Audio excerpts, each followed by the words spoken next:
Acer's TeamStory Cup and to what could feasibly be our final game of the day. 4GG is in the lobby, so too is Jan Merlo. Yeah, so I guess it's safe to say that one of the two is going to play. I think Jan has just been removed, so I think it's going to be 4GG who's going to be revived for Millennium. So we're going to have a TVZ at first man, and after that he will have the tough challenge to at least take out Zorka, and then perhaps Lucifron, Zorka, Vortex, or Lova60, or Vipro. Todd keeps joining the lobby. Yeah, I want to play. Put me in, coach. I'm ready to do this. Just let me watch. Maybe he's doing some French commentary. I wish I could listen to Todd's French commentary. You know, if Todd's getting removed from the lobby and then rejoining, he's tilted. Yeah. Who kicked me from the lobby? What the hell is this? You idiot! Alright, I remember. I know who you are. I love how like Todd just keeps rejoining until they eventually let him stay. It's like, alright, it's Todd. We pissed him off to this point. Let's not go here. Vortex is questioning what's going on. Wondering if maybe he's not aware. No, he has to be aware. Vortex says he can't pick a team color. Maybe this is not the official version. Yeah, it looks like a weird ECS version. Yeah, what is this? There is no team color. Kind of a weird game lobby. I think they might have hosted the wrong map. Maybe it's one of those like cool game lobbies where you can like draw stuff on the screen instead. Like you select your colors in the game. I must say this happens really often, even though I haven't really done all that much custom game hosting yet. And it seems that people have a tendency to host the wrong maps. And I'm glad that I alerted them because they just all quit the game lobby, so they're going to have to rehost, hopefully host the correct version, the latter version. Now Todd's really mad. Yeah. Oh, I cannot believe this. That's finally in the game. Man, I'm really surprised so far by the results in this clan war. Just looking at the results. For everyone who just tuned in, let's go over what you guys have missed. And I really think it's been a surprising chain of events, pretty much throughout the entire clan war. Perhaps we could jump to my screen real quick. Just going to show you guys on Liquipedia. Yep.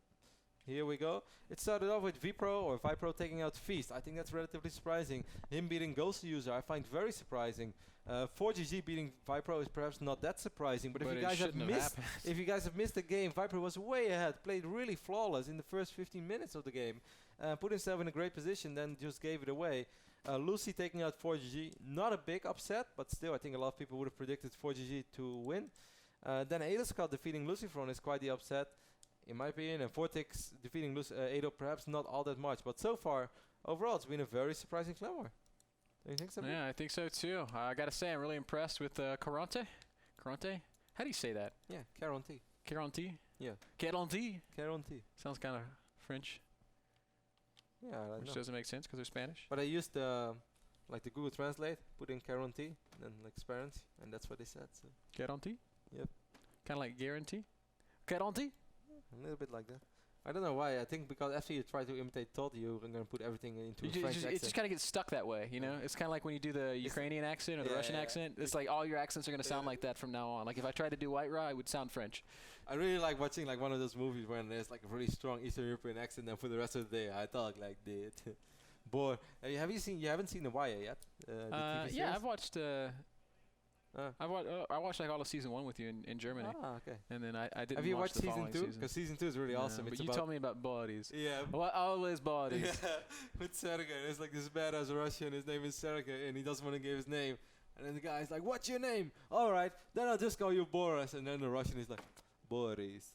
Why always Boris?" It's so cool. I love that scene. It's like one of my favorite scenes. I think it's really impressive people that can do multiple accents and then they'll just like string them together and just do one after the other after the other. Yep. It's like, wow. I'm really jealous of those people who are very good at imitating accents. Like I envy them a lot. Like learning a language is hard. I would like to just go to a class and learn accents. They probably have that out here somewhere, right? I mean, this is Los Angeles. We have. I think you should start with learning how to speak a second language. Oh man, I want to start with a pirate accent. Well, actually, you speak a little bit of Spanish. Though. Hey, you could probably communicate quite well with Vortex and Lucy. No, did you ever try? They would laugh at my bad Spanish. Did you ever try? No. Oh, you should have tried. I think that would be awesome. They would love that. My Spanish used to be pretty decent, but then I spent like 5 years not speaking it. I think Katz had a great time speaking Spanish with Lucy and Vortex. Because he said like it's so unusual for him. Actually, I have that too. Just the other day, while we can jump into the game, the final, perhaps the final map of this clan war will be played on Newkirk City.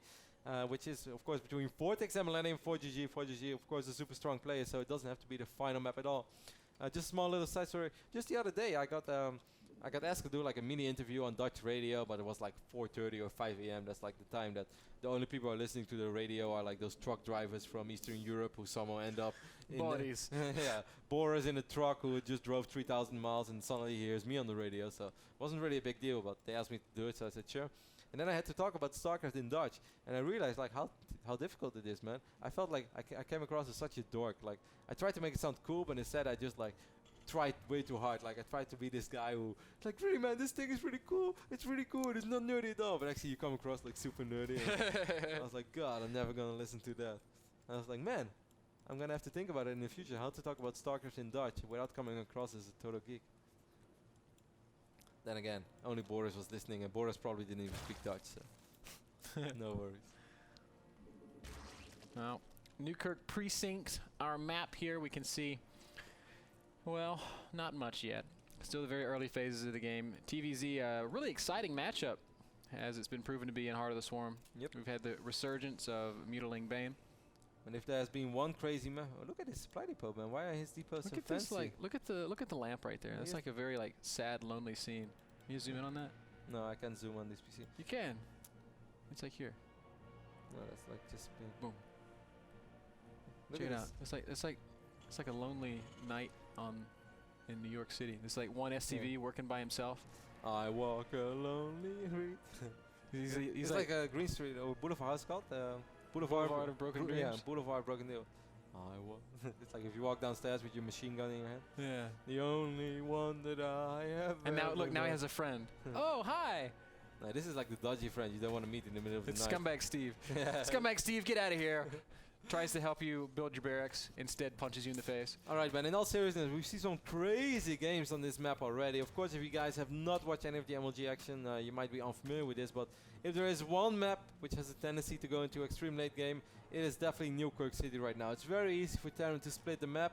And it has happened at least 3-4 times that I came home and Fuser was in a 1-hour game, TVZ on Newkirk City, and he's playing it at the speed of like 6 APM, and he's actually winning because he knows that his opponent is running out of gas. Yes, that was like his reasoning behind the strategies, and the sad thing is we watched the replay and he was right. The Zerg had like 9,000 minerals but had 0 gas, and all of Vespian geysers, or extractors in that case, were mined out. So this map has the tendency to produce some crazy games, man. Of course, Ghost User against Bomber was insane, and they had one more crazy game on MLG. Forgot which one it was.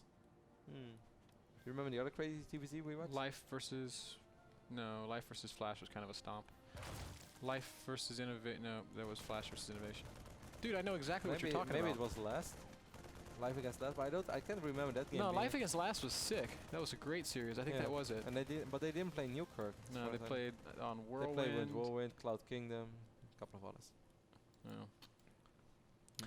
Either way, pretty stoked to see what Vortex pulls out for us. European styles. I think or Killer against Torzane on this map.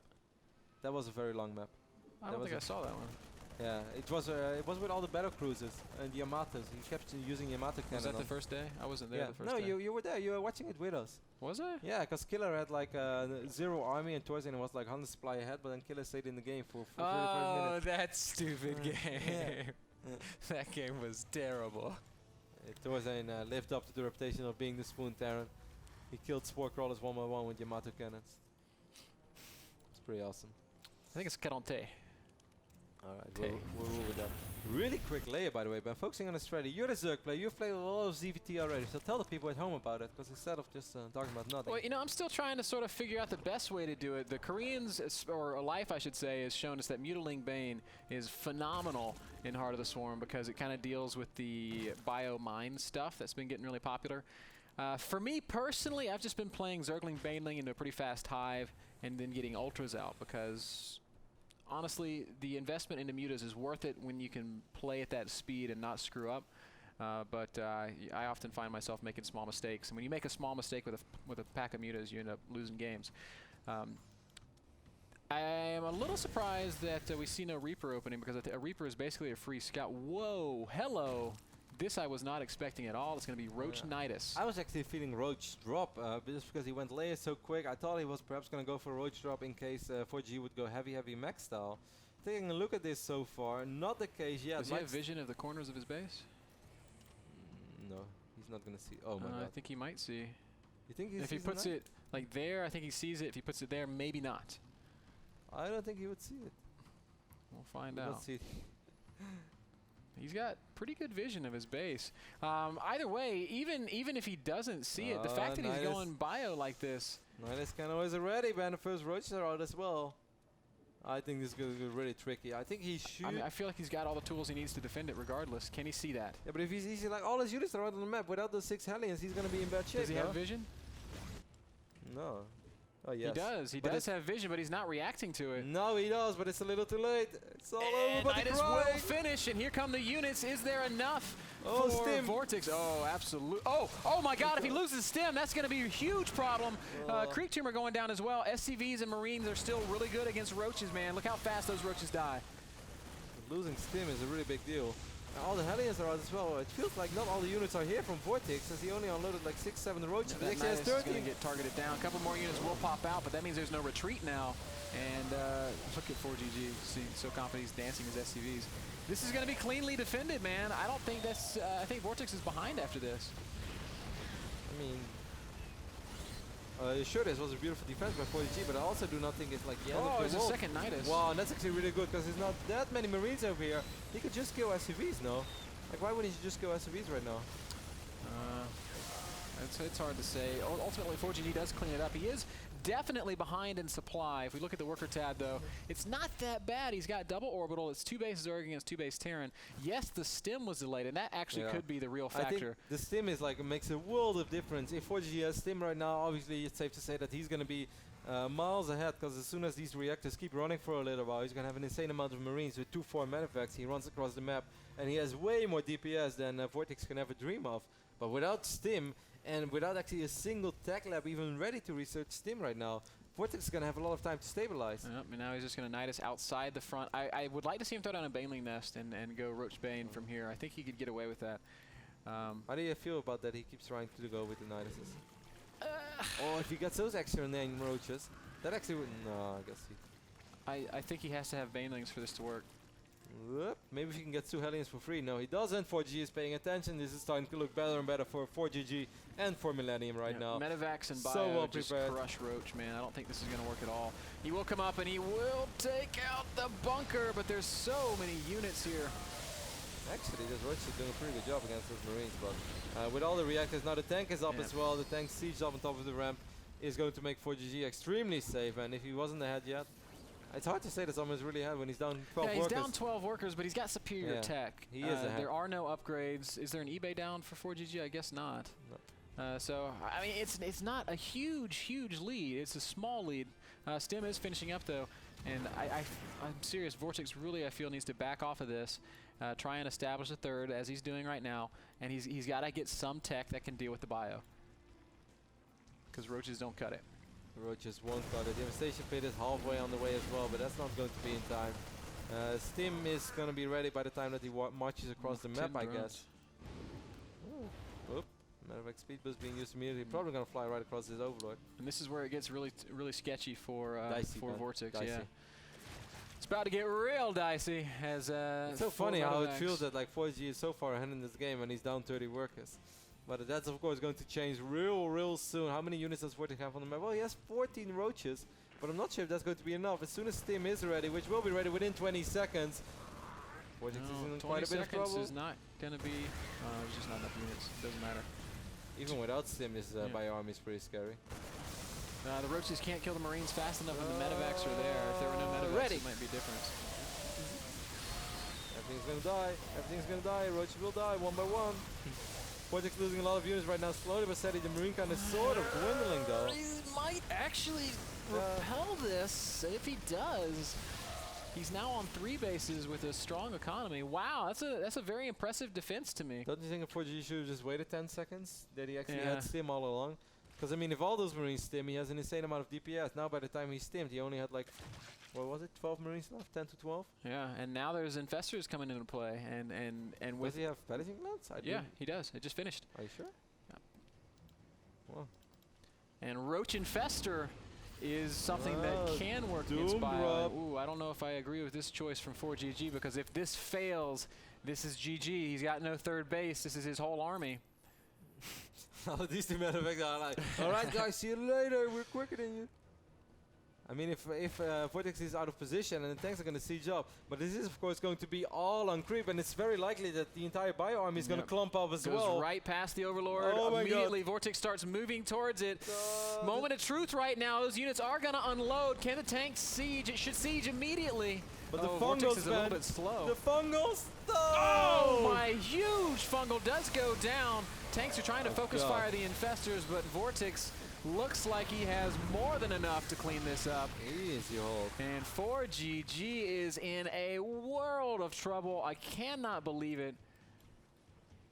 That's pretty sick. He's going to be on triple orbital soon. But now, actually, if I was 4G, I would start to worry about how I'm going to secure my 3 bases. Let's just take another look at that fight, man, while there's nothing going on in this game. That's, of course, the awesome things once we are casting in the NASL studio. Can we say amazing we can fungal? do stuff like that. You know, you can say that all the time now, because fungals are kind of a hard spell to land. Not when you're that clumped up, but it is tougher. 4GG pushing out, securing his 3rd base. And he's going to try to sort of take it into the macro game, but Hive is halfway done for Vortex. 80 drones. 80 drones. God, that's really impressive by Vortex. I really felt that, like, after this 3rd Nidus, like, after the first one, I was like, well, he picked up Stim, and the second one picked a couple of SCVs. I was like, it's not all that bad. The 3rd Nidus, that's when I really thought, like, okay, now you're going to be in trouble. I was right there with you, man. But truly, stopping the Stim made a huge difference there. It changed everything. Again, we're going to see some Nidus play. I love this. I love this. This is going to force 4GG to react. Unfortunately, Vortex isn't doing anything on the other side. If I was Vortex, do you think like sometimes it's smart to let a couple of units unload and then kill the Nidus? Like obviously not stand here, but like pretend you don't see it, stand here, and then like everything goes like whoa, and then you kill the Nidus. Yeah. I also think you run the risk of doing that, and then all of a sudden you misplay. Like 6 ultras pop out. Wait a second. It's like cardboard animation. Vortex playing such a European style of TVZ, this Roach Infestor style, something that Nerchio really popularized in Europe years ago, and continues to be strong. We speculated that this would be good again in Heart of the Swarm, and Vortex showing us Back that yes, in the days, indeed it is. Nerchio used to win Go Starcraft II every week, which he still does. And he probably still does his style in his ZVTs. 170 supply against 140. I don't know if I like the idea to attack into this when Broodlord Tech is so close. Exactly. There's really no need for Vortex to do this. You want to be careful. He has a lot of money, though. I guess it's sort of okay to trade as long as he keeps the infestors alive, I'd say. And, well, the fungal's not really doing what he needs it to do. Oh, that's a great fungal. Yeah, that last fungal actually turns everything around. He's going to kill off a lot of Marines. It's still a very costly trade for Vortex. Loses 40, 50, maybe 60 supply there. He does have a nice bank, though. And we'll probably be remaxing on well, it's Corruptors, in fact, coming out. So he wants to go up to those Broodlords. No Ultras being produced just yet. Gonna get drop as well. Things are starting to look better and better for Vortex. That was perhaps not the best engagement ever, but it was a good one for the scenario he's in. He has a massive bank. Broodlords will be out soon, and he knows that 4GG is quite the opposite of rich. And well, it would be quite something, man, to see 4GG lose this game too. Then I have to admit that today I was not too impressed with his performance in this clan war, as he barely took out vPro in a game that he shouldn't have won, lost convincingly against Lucifron, and might now actually lose immediately against Vortex. Yeah, the Moreno brothers proven to be... I can see them do really well in the Team League, man, because you can say a lot about those guys, but if there's a real team out there in StarCraft, it has to be Caronte.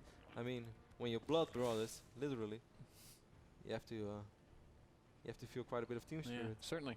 9 Broodlords on the way, so very scary Zerg army finishing up. Yeah, 4GG is going to have to pull a rabbit out of his hat to come back in this one.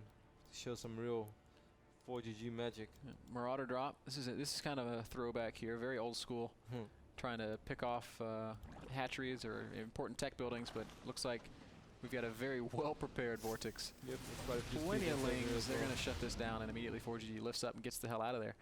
And look at the upgrades as well in bio. They're like non-existent. 1-0. What? That's +1 armor? Yes. Oh, that's bad news, man. Maxed out Vortex with excellent upgrades. Broodlords, Infestors, Roaches, and Lings. I don't think there's any chance, man. I mean, there is quite a bit of supply for G. Actually, he has more army supply than his opponent, but as long as Vortex keeps those Broodlords alive, he should be more than fine. He's landing a couple of fungals. And it's just, I mean, the writing's on the wall, man. Broodlords raining down on the siege tanks. The Roaches and Lings on the ground able to clean up everything else. This expansion will be forfeit. And 4GG, man, he is in a world of trouble. 56 reinforcing Lings on the way. Ultraless Tech is also in play, so they could enter the field anytime. This command center may end up dying to just the Corruptors. And pretty nice showing here from Vortex. Even bringing the Queens over, those Broodlords should live forever. From their entire team, man, those Broodlords will live forever. These tanks die. Gotta love the fighting spirit 4GG is showing. A lot of Marines coming in right now, but it just won't come close enough. Nice transfusions going down, and GG is called. Caron T will win their first Clan War in the Acer TeamStory Cup tournament. Yeah. Convincingly, and just an awesome performance from their entire team, man. Everyone who showed up won at least one game. Man, excellent play out of Vortex. Really cool. You bust out the Nidus. It was so questionable, but I think picking off the stem was the defining moment in the game, because without the stem, it becomes that much harder to defend the subsequent roach pressures that came in. I still feel that 4GG made a really big mistake not waiting those 10-15 seconds for stem. Losing half your Marine army before stem, and then stemming and taking down the health on what's left. Had he had all that extra damage from the get-go, I think he probably would have performed much better with that. Those roaches would have melted. Yeah, I'm sure you as a Zerg player have been in that scenario many times. Many times, all the time, every time. Congratulations though to the Spanish Armada and also Vipro. As I said, I think it's really awesome. Let's just jump to Liquipedia real quick, and you guys can see, if you just tune in, what happened in this clan war. I really love that each and every single guy who has played for the team has won. Yeah. Like Vipro started out, he played fantastic, taking out Feast and Ghosty User. What a great lead-off, man. Really impressive. You kind of hit on it earlier. You send out that guy in Fate saying, hey, I don't know who you're going to play against, but do a good job, buddy. And then you take out Feast, and you're like, wow, that's awesome. And then he takes out Ghosty User as well on Whirlwind. And after that, it was 4GG almost losing to Vipro before Lucy knocked off 4GG, Adel knocked off Lucy, and then Vortex was able to bring home the win. Great play. Crazy clan war, a lot of surprising results, but it was fun. The next clan war will sort of be played tonight. Let me just double check that for you guys. But as far as I know, it's going to be played late at night. Will be between Acer and MVP. Maybe I can find. I just had. I'm not sure where the schedule is. I was looking for it as well, and I couldn't find it. April 1st, 1400 CET. So well, that's in a couple of days. Oh, that's not soon? Nope. All right. I lied. I'm a liar. In that case, we'll probably try after to that, cast root it. for root as well. Root against Liquid. Rotty's gonna play. Gonna take out Tasia. Just crush him. Easy. Just crush him. So guys, that's going to do it for our broadcast. Please be sure to tune in to RotterdaM's Protoss versus Terran strategy show. It's going to be happening in 3 short hours. Yep, 3 hours from now on. I'll be back. I'll have Fuser on my side because, of course, me talking about strategy is not all that interesting. I still have a lot to learn. But having the Rank 1 Grandmaster League and they play next to me should be a lot more fun. So if you guys are struggling in PvT, normally I would say like me, but actually I've been doing sort of okay lately. Just tune in. Curious to say what Fuser has to say, because Fuser is quite a personality and he's always funny. Thank you guys for watching. Of course, thanks for Dennis for putting this tournament together. Ben, thanks for casting with me. See you guys later today. If not, see you next time. Hope you enjoyed the show. See ya.